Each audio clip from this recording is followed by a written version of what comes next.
கருணாகரன் பேசுகின்ற பொழுது சொன்னார், கள்ளக்குறிச்சி மாவட்டத்தை எடப்பாடி பிரித்தார் என்று. கள்ளக்குறிச்சி மாவட்டத்தை பிரிப்பதற்கு பிள்ளையார் சுழி போட்டது இங்கே அமர்ந்திருக்கிற அனைவரும் தான். நாங்கள் போராடினோம். முதலாக கேப்டன் அவர்களுடைய ஆணையின் பேரில் இந்த கள்ளக்குறிச்சி மாவட்டத்தை கள்ளக்குறிச்சியை தலைமையிடமாக கொண்டு ஒரு புதிய மாவட்டத்தை உருவாக்க வேண்டும் என்று சொல்லி தேமுதிக போராடிச்சு. என்னை கைது செய்வதற்கு, அந்த போராட்டத்திற்கு வரவிடாமல் என்னை கைது செய்வதற்கு 2000 போலீஸ் கையில் கட்டின்னு தலப்பா கட்டின்னு கட்ட வண்டியில ஏறி சைக்கிள்ல ஏறி குறுக்க நடந்து வந்து இங்கே நான் கைதானேன். என்னோடு அனைவரும் கைதானார். அன்று போட்ட விதைதான் கள்ளக்குறிச்சி விருட்சமாகி கள்ளக்குறிச்சி மாவட்டமாக பிரிக்கப்பட்டது.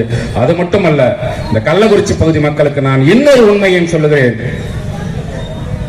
8/6/2011 தலைவர் கேப்டன் அவர்கள் அன்றைய தினம் சட்டமன்றத்திலே பேசுகின்ற பொழுது கிட்டத்தட்ட 14 முக்கியமான விஷயங்களை பேசினார்.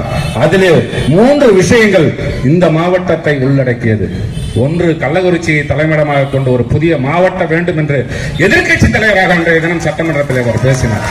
இன்னொன்று, மணலூர்பேட்டையிலே உயர்மட்ட பாலம் வேண்டும் என்று பேசினார். அது ஒரு கோரிக்கை. திருக்கோயிலூரிலே புதிய பேருந்து நிலையம் வேண்டும் என்று பேசினார். இன்னொரு விஷயத்தையும் பேசினார். நந்தன்கால்வாய் திட்டத்தை செப்பனிட வேண்டும் என்று பேசினார். 4 விஷயம், 14 விஷயத்துல 4 விஷயம் விழுப்புரம் கள்ளக்குறிச்சி மாவட்டத்தை உள்ளடக்கியது.